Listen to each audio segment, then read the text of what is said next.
તો સુરતના કામરેજના ઉમા મંગલ હોલ ખાતે સુરત જિલ્લામાં પસાર થનાર 765 કેવી વીજ લાઇનથી અસરગ્રસ્ત ખેડૂતોની એક મીટિંગ મળી હતી।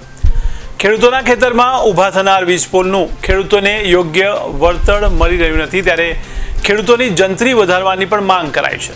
ત્યારે 1200થી વધુ જંત્રીકરણને તમામ ખેડૂતોને યોગ્ય વળતર ચૂકવવાની માંગ કરવામાં આવી રહી છે। ત્યારે પાવર ગ્રીડ કંપની ખેડૂતોને યોગ્ય વળતર આપે તેવી માંગ કરવામાં આવી રહી છે। ત્યારે જ્યાં સુધી યોગ્ય વળતર ન મળે ત્યાં સુધી કામ શરૂ નહીં થાય તેવી પણ ચીમકી આપવામાં આવી છે।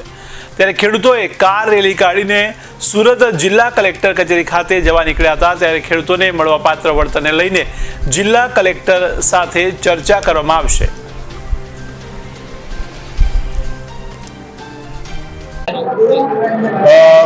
સુરત જિલ્લાના કામરેજ ખાતે સનલાઇટ 765 ની જે દક્ષિણ ઉપરથી પોઝિશન લઈ રહી છે એના ડિસ્ટ્રિક્ટ મેજિસ્ટ્રેટની જે 16 મળી છે સંદર્ભમાં ખેડૂતો મોટી સંખ્યામાં અહીં ભેગા થયા અને નક્કી કર્યું કે અહીં ભેગા થઈને આપણે પછી કલેક્ટર ઓફિસ અને ડિસ્ટ્રિક્ટ મેજિસ્ટ્રેટ ઓફિસે જઈશું અને ત્યાં જઈને અમારી જે રજૂઆતો છે કે અત્યારે જે ઓછી જંત્રીના વળતરો બને અમને મંજૂર નથી।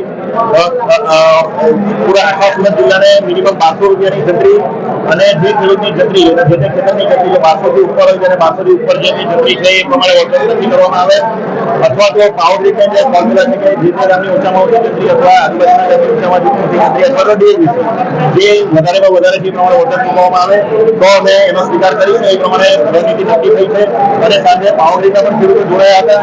એ લોકોનો આક્રોશ છે કે જ્યારે અમને એકવાર પાવર ગ્રીડના લેટર હેડ પર લખીને આપવામાં આવ્યું છે કે તમને આટલા પૈસા મળશે, એના આધારે ખેડૂતોએ કામ કરવા દીધું છે। ફાઉન્ડેશનના કામ પતી ગયા છે, ઘણા ખેતરમાં ધંધાના કામ પતી ગયા છે અને હવે પાવર ગ્રીડના અધિકારીઓ બહાને કરે છે કે આ વળતર તમને ભૂલમાં વધારે અપાઈ ગયું હતું અને હવે તમને ઓછું વળતર મળશે, તો એનો પણ વિરોધ છે અને નક્કી કર્યું છે કે આ કામ કોઈ પણ સંજોગોમાં જ્યાં સુધી અમને ન્યાયિક જે જજમેન્ટ મળેલું છે એ પ્રમાણે વળતર નહીં મળે તો અમે આ કામો થવા દઈશું નહીં અને એક સુરત સૌ ખેડૂતો સર્વેલન્સમાં રહેવાનું નક્કી કર્યું।